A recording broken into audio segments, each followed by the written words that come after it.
Selamat pagi, assalamualaikum warahmatullahi wabarakatuh. Ya, jadi kita akan membahas tentang mata kuliah metode rekayasa perangkat lunak. Jadi mata kuliah ini adalah mata kuliah wajib di semester 4. Untuk semester ini pengampunya adalah saya sendiri, Arif Nur Widiantoro, dan Pak Igede Mujiatna. Nah, untuk pengaturannya nanti untuk sesi yang sebelum UTS itu dengan saya, kemudian nanti yang sesi setelah UTS dengan Pak Muji ya. Kemudian nanti jangan lupa untuk join di Google Classroom dengan link di bawah ini. Terus kalau yang shortcode-nya juga sama ya, UGMID/MRPL 25. Mungkin untuk capaian pembelajaran lulusan atau CPL, jadi untuk mata kuliah ini CPL yang diamanahkan itu adalah CPL 2, yaitu pengetahuan dasar dan teoritis. Kemudian ada pengetahuan terapan, CPL 3 ya. Kemudian ada CPL 4, yaitu keterampilan penyelesaian masalah. Kemudian yang terakhir adalah CPL 5, yaitu sikap profesionalisme. Nah, untuk mata kuliah ini ada 6 capaian pembelajaran mata kuliah. CPMK yang pertama itu mahasiswa diharapkan memahami dan mampu menjelaskan produk perangkat lunak, proses, serta contohnya. Kemudian untuk CPMK 2, mahasiswa memahami dan mampu menjelaskan serta memberikan contoh perancangan proyek menggunakan pendekatan pengembangan terstruktur. Untuk CPMK 3, mahasiswa memahami dan mampu menjelaskan pengujian pada produk dan proses perangkat lunak. Kemudian di CPMK 4, mahasiswa memahami dan mampu menjelaskan serta memberikan contoh perancangan proyek menggunakan pendekatan iteratif, agile, dan Scrum. Kemudian di CPMK 5, mahasiswa mampu menerapkan prinsip dan teknik rekayasa perangkat lunak pada studi kasus eh, perancangan sebuah proyek perangkat lunak. Kemudian di CPMK 6, mahasiswa mampu berkomunikasi, bekerja sama, dan berkoordinasi sebagai anggota tim maupun sebagai manajer proyek dengan kompeten, sopan, dan profesional. Kemudian pemetaannya antara CPMK mata kuliah metode rekayasa perangkat lunak dan CPL kurang lebih seperti ini. Jadi untuk CPMK 1 itu kaitannya dengan CPL 2, kemudian CPMK 2 itu CPL 2 dan 3, CPMK 3 itu adalah CPL 3 dan 5 ya, paling kanan itu 5. Kemudian untuk yang eh, CPMK 4 itu di CPL 4, kemudian untuk yang eh, CPMK 5 itu adalah 3 dan 4. Kemudian untuk CPMK 6 itu di CPL 4. Nah, kemudian ini adalah rencana pertemuan mingguan ya. Jadi eh, pertemuan pertama dan kedua itu nanti topiknya tentang software product dan engineering process. Subtopiknya adalah Introduction to Software Engineering di pertemuan pertama dan Software Engineering Process di pertemuan kedua. Ini keduanya untuk CPMK 1 ya. Kemudian nanti di pertemuan 3 dan 4 itu topiknya adalah Agile Software Development. Subtopiknya untuk pertemuan 3 adalah Agile Iterative Scrum. Untuk pertemuan 4 itu adalah Requirements Engineering. Keduanya untuk CPMK 4. Kemudian di pertemuan 5 dan 6 itu adalah analisis dan desain menggunakan pendekatan terstruktur. Untuk pertemuan kelima itu prinsip dan konsep analisis. Untuk pertemuan keenam itu adalah pemodelan analisisnya, itu CPMK 2. Kemudian nanti di minggu terakhir sebelum UTS ada presentasi terkait dengan SRS atau Software Requirement Specification, jadi dokumen spesifikasi kebutuhan perangkat lunak. Ya, itu nanti mendukung CPMK 5. Kemudian nanti setelah UTS dengan Pak Muji, itu adalah analisis dan desain menggunakan pendekatan terstruktur. Eh, di sini fokusnya adalah prinsip desain dan arsitektural. Nanti kaitannya dengan CPMK 2. Kemudian di 9 dan 10 itu dengan pendekatan object oriented. Jadi yang pertama konsep dan prinsipnya dulu di CPMK 3 dan analisisnya di CPMK 3 juga untuk pertemuan di minggu ke-10. Nah, di pertemuan 11-nya itu perancangannya gitu ya. Jadi analisis kemudian perancangan untuk CPMK 3 juga.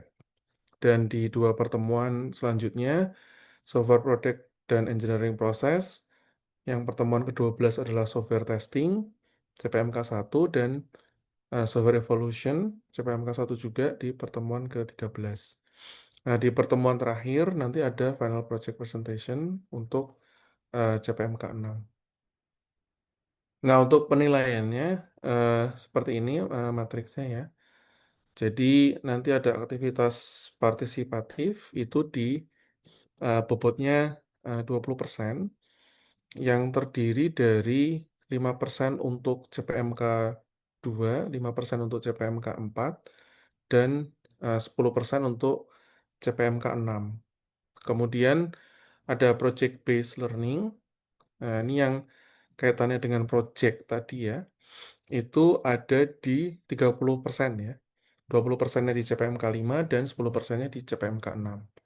Kemudian untuk tugas nanti ada di CPMK 1, 2, 3, dan 4, totalnya 10%, 2% di CPMK 1, 3% di CPMK 2, 2% di CPMK 3, dan 3% di CPMK 4. Kemudian untuk ujiannya masing-masing sama 20%. Untuk yang UTS itu 5% di CPMK 1, 10% CPMK 2, dan 5% di CPMK 4. Untuk UAS 5% di CPMK 1, 5% di CPMK 2, dan 10% di CPMK 3. Itu untuk penilaiannya ya. Kemudian referensi yang digunakan, kita nanti menggunakan buku Engineering Software Products and Introduction to Modern Software Engineering oleh Ian Somerville, penerbitnya Pearson tahun 2020, dan Software Engineering A Practitioner Approach oleh Roger S. Pressman dan Bruce Maxim tahun 2020 dengan penerbit McGraw Hill Higher Education. Nah, itu untuk yang terkait dengan rencana perkuliahan ya. Nah, sekarang kita akan membahas tentang Agile Software Development-nya sendiri ya. Jadi di sini eh, pertemuan ketiga untuk metode rekayasa perangkat lunak. Jadi apa sih sebenarnya Agile Software Development dan mengapa dia itu menjadi populer ya belakangan ini. Jadi sebenarnya ada beberapa alasan mengapa Agile Software Development ini menjadi eh, populer ya saat-saat ini.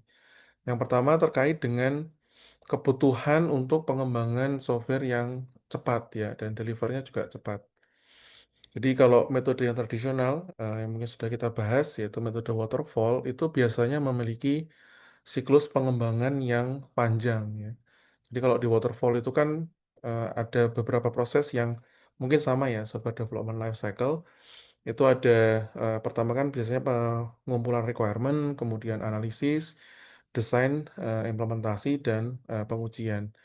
Nah, kalau di waterfall biasanya semua kebutuhan sistem secara utuh itu ditangkap di masing-masing proses. Ketika dia itu belum tertangkap utuh dan belum selesai, maka dia tidak bisa lanjut ke tahapan selanjutnya. Jadi kalau requirement-nya belum selesai untuk semua kebutuhan sistem, maka dia belum lanjut ke analisis gitu ya. Kalau sudah analisis, kalau belum semua tercakup, dia belum akan pindah ke tahapan yang desain gitu ya. Sehingga karena lingkupnya itu keseluruhan sistem jadinya sangat panjang ya prosesnya itu. Padahal di sisi lain, kebutuhan bisnis itu membutuhkan fungsionalitas yang segera bisa digunakan gitu ya. untuk mendapatkan keuntungan secara kompetitif dibandingkan dengan bisnis yang lain. Sehingga ada gap di situ ya. Kemudian yang kedua, kalau misalkan kita nanti menangani proyek pengembangan perangkat lunak, perubahan itu merupakan hal yang sangat wajar gitu ya. Jadi bisa jadi di tengah jalan ada perubahan kebijakan, ada perubahan fokus bisnis, sehingga requirement yang dikumpulkan sebelumnya, yang sudah teridentifikasi, ternyata sudah tidak relevan lagi. Jadi eh, sudah berubah lagi ya. Nah, sehingga di sini software harus bisa dengan segera untuk berevolusi ya, untuk mendukung kebutuhan bisnis tadi, gitu ya. Nah, dari dua hal tadi ya, muncul usulan untuk sebuah metode pengembangan di akhir tahun 90 dengan nama Agile. Jadi sebenarnya sudah cukup lama, cuma mungkin sekarang menjadi semakin populer dengan banyaknya tools yang digunakan, gitu ya. Nah, dengan Agile ini tujuannya adalah untuk mengurangi waktu delivery dari eh, produk yang bisa dipakai ya, software yang akan digunakan tadi.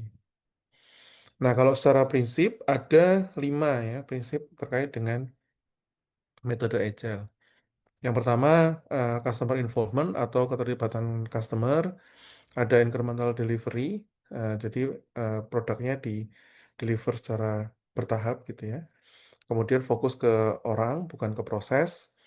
Kemudian kita harus siap terhadap perubahan dan kita eh, menjaga supaya tetap sederhana gitu ya dalam prosesnya itu.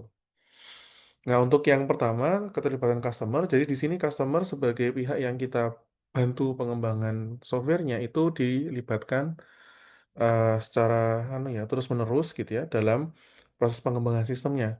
Karena nanti si customer ini punya peran yang sangat penting yaitu untuk menyediakan kebutuhan sistemnya itu seperti apa.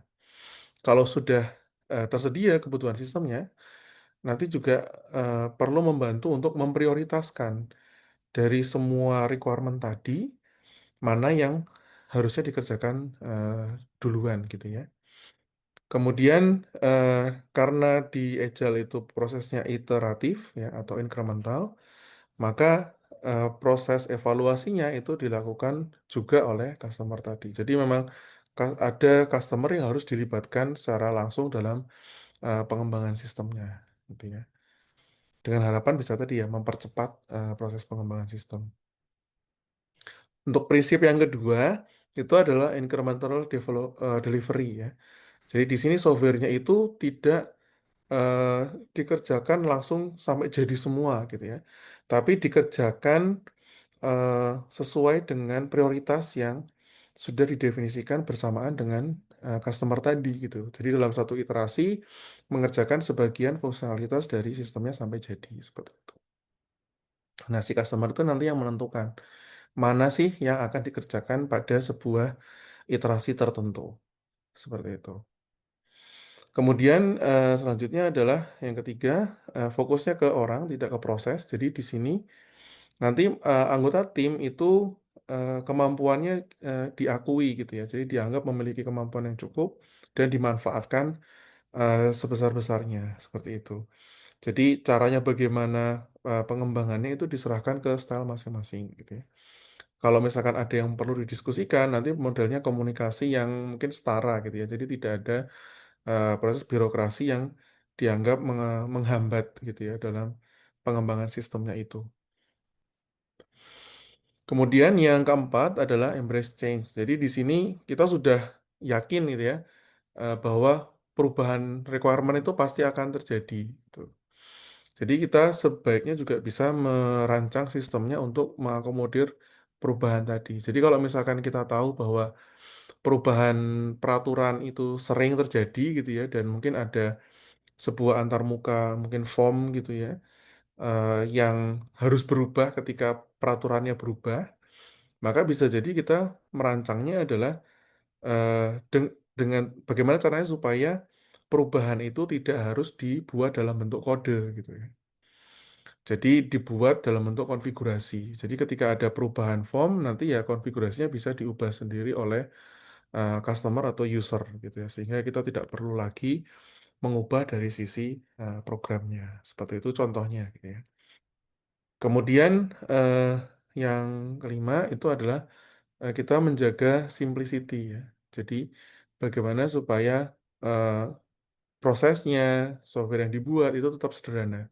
Jadi ketika kita sedang mengerjakan dan menemukan ada kompleksitas ya, nanti itu bisa harapannya disederhanakan ya, supaya lebih mudah untuk di-maintain. Seperti itu. Nah, untuk prakteknya sendiri ya, ada beberapa teknik yang biasa dipakai. Beberapa di antaranya ada Scrum dan Extreme Programming. Jadi di situ ada beberapa teknik yang bisa digunakan. Kemudian pada prakteknya juga terkadang antara tahapan pengembangan software ya, spesifikasi, desain dan implementasi itu bisa interleave. Jadi mungkin dalam satu iterasi ada yang sedang mengerjakan spesifikasi, ada yang mengerjakan desain dan ada yang mengerjakan implementasi untuk satu lingkup prioritas tertentu gitu ya. Jadi dalam satu waktu itu ada yang mengerjakan beberapa hal gitu ya. Kemudian dalam prakteknya juga nanti ada beberapa versi yang di-deliver gitu ya. eh, Secara terus-menerus dan nanti akan dievaluasi. Biasanya evaluasinya nanti di akhir iterasinya seperti itu. Kemudian yang ketiga, penggunaan tools untuk pengembangan software ya. Jadi mungkin di akhir apa namanya di akhir-akhir ini ya, Agile ini menjadi sangat populer karena banyak tools yang dikembangkan. Misalkan eh, pengujian yang otomatis, kemudian ada CI/CD ya, continuous integration dan delivery ya, itu bisa sangat membantu dalam eh, mempercepat ya pengembangan sistemnya. Kemudian prakteknya juga nanti dokumentasinya itu minimal ya, jadi fokusnya itu lebih banyak ke kode.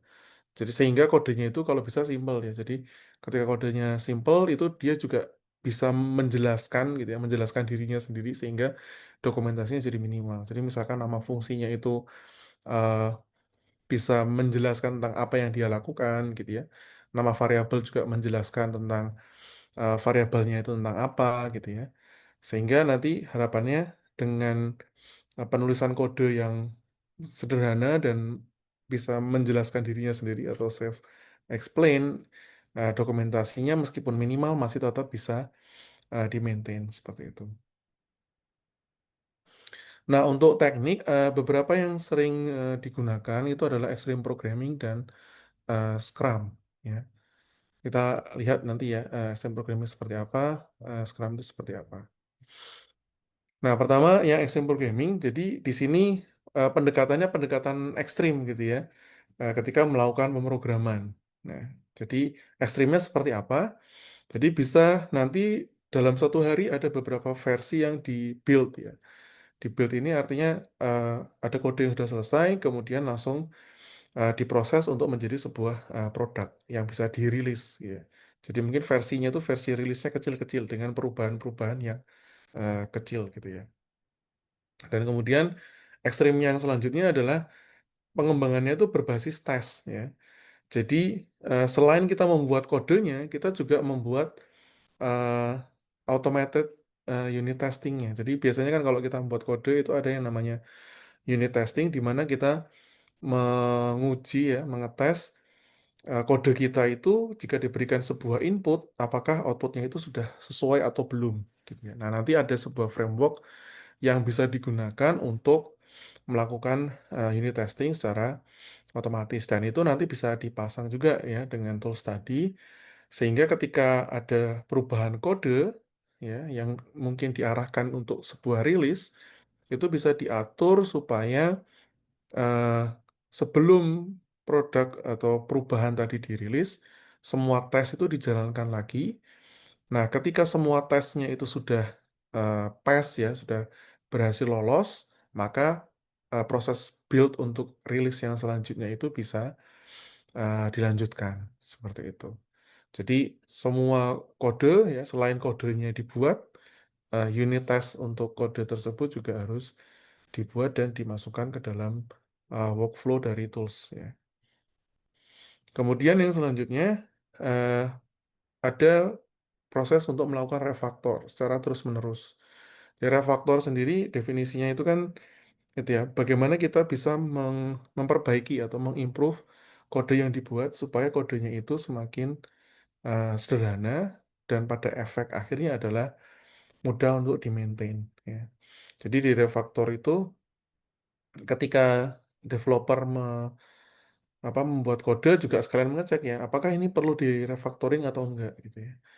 Biasanya juga di beberapa kode editor itu juga sudah ada built-in refactor. Jadi sekalian mengkode, sekalian melakukan pengecekan apakah ada bagian dari kode yang perlu direfaktor. Dan yang, selanjutnya menarik lagi itu adalah pair programming. Jadi kalau pair programming itu ada beberapa developer yang duduk secara bersamaan gitu ya, berbarengan untuk mengerjakan suatu pekerjaan ya. Jadi komputernya cuma satu tapi orangnya 2 gitu ya. Yang satu coding, yang satu mengecek atau membantu lah ya kalau kodenya ada yang kurang sesuai bisa dibantu, kalau butuh library apa bisa memberikan informasi. Jadi sama-sama belajar gitu ya, sama-sama belajar untuk sharing. Nah, kemudian teknik yang, kedua itu, Scrum. Jadi kalau di Agile itu, bukan berarti kalau kita menggunakan satu teknik itu kita tidak menggunakan teknik yang lain gitu ya. Jadi tekniknya itu bisa digabungkan juga gitu ya. Nah, kebetulan yang, extreme programming tadi itu kan lebih ke, implementasinya atau praktisnya gitu ya. Kalau Scrum ini arahnya lebih ke, manajemen ya dari pengembangan iteratifnya. Jadi bisa saja nanti ketika dalam pengembangan Agile itu menggunakan Scrum dan extreme programming secara bersamaan gitu ya. Jadi manajemennya menggunakan Scrum, untuk praktek pengembangannya menggunakan extreme programming. Jadi bisa digabungkan gitu ya. Nah, untuk Scrum sendiri ada 3 fase ya. Fase pertama itu sebelum, atau di awal proyek ya, itu, dilakukan perencanaan terlebih dahulu, apa yang harus dikerjakan, tujuannya apa gitu ya untuk proyeknya itu. Kemudian nanti masuk ke proses, sprint ya. Jadi istilah untuk satu iterasi itu disebut sebagai sprint. Nah, masing-masing sprint itu nanti ada pengembangan sesuai dengan prioritas yang tadi sudah, ditentukan ya, untuk masing-masing sprint, sistem yang dikembangkan itu memiliki fungsionalitas apa saja, seperti itu. Nah, ketika beberapa seri sprint tadi sudah dilakukan ya, biasanya nanti ada sesuai dengan waktunya ya. Jadi masing-masing sprint nanti ada, eee, periodenya. Nah, nanti diukur kira-kira butuh waktu berapa lama untuk itu. Dan nanti ada berapa iterasi gitu ya. Nah, ketika sudah selesai baru, closure-nya ya, di akhir, ada dokumentasi yang kurang nanti, ditambahkan ya, misalkan user manual ya, dan juga untuk mengakses, eee, apa sih yang bisa diperbaiki untuk ke depan. Nah, beberapa istilah di Scrum itu pertama ada product backlog, itu isinya adalah, pekerjaan yang harus dilakukan oleh Scrum tim-nya. Misalkan ya definisi fitur, requirement, atau user story yang harus dikerjakan ya, itu didefinisikan di product backlog. Kemudian ada sprint backlog, ini adalah, to do item yang dipilih untuk dijalankan di satu iterasi ya. Jadi nanti product backlog di-breakdown menjadi beberapa, sprint backlog. Kemudian ada product owner, ini adalah orang yang, tadi ya, fiturnya apa saja, memprioritaskan mana yang harus dikerjakan dan melakukan review. Jadi ini seperti, customer ya, bisa customer, bisa juga nanti product manager di perusahaannya untuk mewakili ya, atau stakeholder yang lain. Nah, ini yang tugasnya memastikan produknya itu sesuai dengan kebutuhan. Kemudian ada daily meeting, ini pertemuan harian ya. Jadi biasanya di awal hari ya, ada pertemuan membahas progres dan prioritas yang akan dikerjakan pada hari itu. Biasanya singkat ya. Kemudian ada Scrum Master, ini juga peran ya, dia yang istilahnya menjadi guide ya, caranya begini kalau melakukan Scrum. Jadi dia, memastikan semua prosesnya itu dipenuhi. Kemudian sprint sendiri itu, iterasi development-nya biasanya 2 sampai 4 minggu ya, tergantung kesepakatannya seperti apa. Jadi dalam 2 minggu ini, apa yang harus dikerjakan gitu ya. Nah, cycle-nya kurang lebih seperti ini. Jadi di awal itu mungkin kalau belum ada hasil ya, itu memilih dulu dari produk backlog mana yang akan dikerjakan prioritas pada satu sprint tersebut.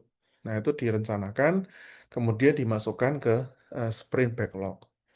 Nah, di situ baru kemudian dilakukan sprintnya, ya, yaitu pengembangannya selama 2 sampai 4 minggu sesuai dengan kesepakatan.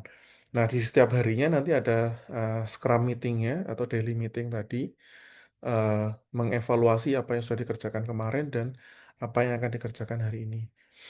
Nah, nanti hasil sprint itu bisa berupa produknya adalah software yang bisa digunakan, ya harapannya seperti itu.